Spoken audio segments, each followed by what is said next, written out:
Bonjour chers spectateurs, je suis ravie que vous soyez venus sur ma chaîne dédiée aux travaux manuels et au tricot. Je m'appelle Françoise Dupont et comme ma fille me l'a conseillé, je vous demande de vous abonner et de mettre un like.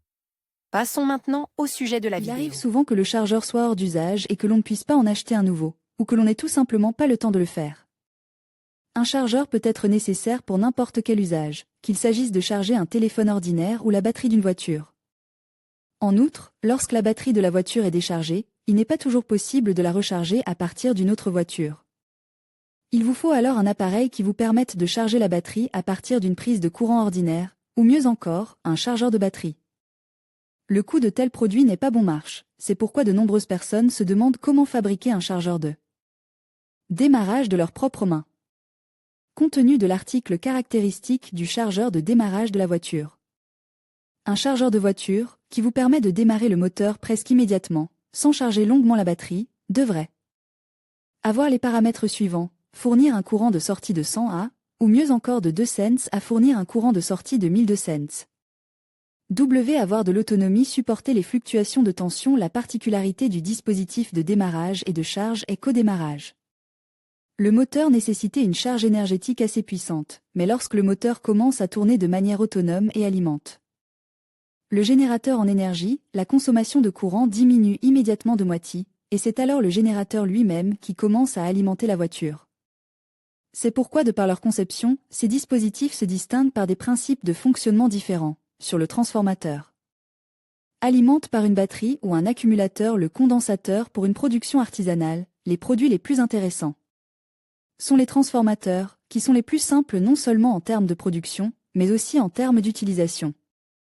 Les produits à condensateur sont trop complexes et ont de grandes dimensions. Ceux à batterie perdent leur utilité en cas de décharge de la batterie. Comment fabriquer un chargeur de démarrage ? Ce n'est pas facile, mais il est tout à fait possible de fabriquer soi-même un dispositif de démarrage et de charge, qui vous permettra de démarrer facilement le moteur même lorsque la batterie est déchargée. Le principe de fonctionnement de l'appareil est simple. La tension secteur est transmise à l'enroulement du transformateur où elle est lissée et acquiert les propriétés nécessaires. Instruction étape par étape pour fabriquer un chargeur de voiture de vos propres mains. Choisissez un fil pour l'enroulement primaire d'une section d'au moins 37 cm² et pour l'enroulement secondaire, un fil d'une section d'au moins 2 mm². Achetez dans le commerce ou récupérez un vieux noyau de transformateur. Le nombre de tours de l'enroulement primaire doit être compris entre 265 et 300, et celui de l'enroulement secondaire entre 15 et 18. Vérifiez le courant de repos à l'aide d'un multimètre, qui doit afficher une valeur d'environ 2 cents A. Si la valeur est supérieure, il faut augmenter le nombre de tours, si elle est inférieure, il faut l'augmenter en conséquence. Ensuite, les thyristors sont connectés, puis les diodes ou le pont-dioide et enfin les transistors. Enfin, des résistances, un interrupteur et des fils sont connectés, à l'aide desquels le transformateur sera relié à la batterie et à la prise de charge. Le fil de charge doit être muni d'une prise normale. Les fils peuvent être laissés à nu, et ils seront connectés à l'aide d'alligators ordinaires. Ensuite, le chargeur de démarrage est prêt et peut être utilisé. Chargeur pour téléphone. Il existe de nombreuses façons de fabriquer un chargeur de téléphone de ses propres mains. Ces chargeurs peuvent avoir différentes formes, dont les plus populaires sont les suivantes. Les chargeurs rechargeables, qui sont fabriqués à partir de piles ou d'accumulateurs. Leur avantage est qu'il est beaucoup plus facile de fabriquer un tel appareil. En outre, ces chargeurs peuvent être utilisés comme une banque d'alimentation. Lorsque les piles sont épuisées, elles peuvent être remplacées. Chargeurs base sur un ventilateur et des aimants. Ces chargeurs sont en fait des générateurs d'énergie. Les chargeurs sans fil. Ils fonctionnent sur la base d'un champ magnétique et peuvent être fabriqués indépendamment. Chargeur de batterie portable. La question de savoir comment fabriquer un chargeur à partir d'une alimentation d'ordinateur, de manière à ce qu'il serve de batterie, n'est en fait pas difficile. La fabrication d'un tel chargeur pour le téléphone est la plus simple. Sélectionnez les matériaux et les outils, des piles de bleuat, un compartiment pour les rangeurs, un câble USB, un vieux bloc d'alimentation d'ordinateur ou de tout autre appareil, un fer à souder, un testeur. Séparez la grosse fiche du câble USB, ne laissez que les fils plus et moins, et isolez le reste. Le plus et le moins peuvent être déterminés à l'aide d'un testeur. Les fils doivent être soudés au connecteur de l'ancien chargeur. Il ne reste plus qu'à charger les piles elles-mêmes et la banque d'énergie est prête.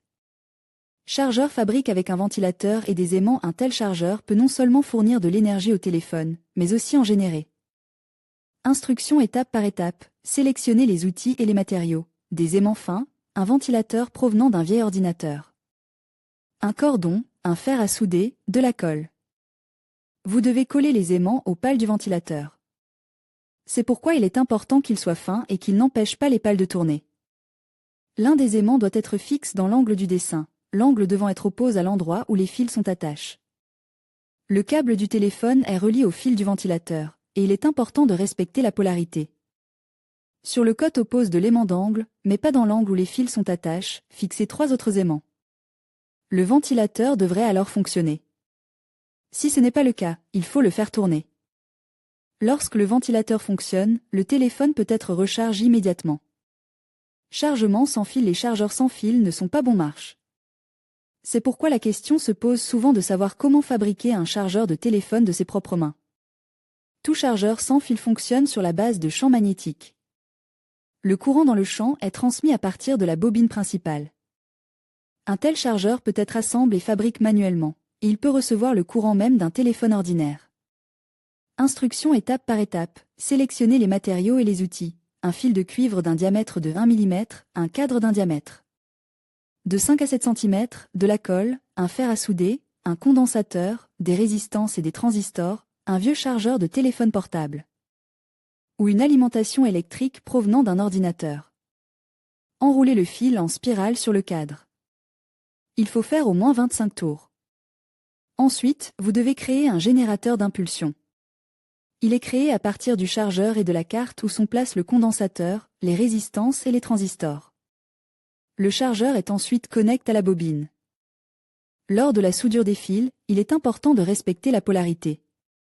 Si le téléphone ne prend pas en charge la recharge sans fil, il faudra lui adjoindre un dispositif supplémentaire.